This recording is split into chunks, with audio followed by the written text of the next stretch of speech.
Hey everyone, welcome back to our channel. In this today's video, I am going to show you how to fix sensitive content warning on Twitter X. In this video, I will show you how to fix the problem. In this video, I will show you easy and simple way to fix the problem. So the first step is check your internet connection. Make sure your internet is working or not.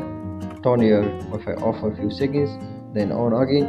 Or you also switch to mobile data. If that is not working, turn your airplane mode on and off again. And the second step is open app setting. Open the app Twitter X, then tap on your profile icon, then click on setting and support.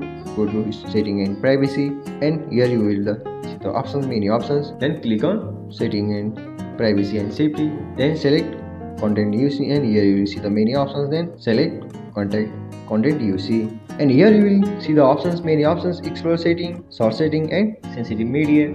Another step is enable the sensitive media. Turn on display media that may contain sensitive content. This allows Twitter X to show posts that are marked as sensitive. So the step is restart the app, close the all app completely, and reopen it. Now the sensitive posts will be visible in your feed. If turn on display media that may not show the option in the app, then log in into external browser and enable it from there. So that's how you can fix the sensitive content warning on Twitter X. If this video helped you, don't forget to like, share and subscribe for more helpful tutorials. Thank you.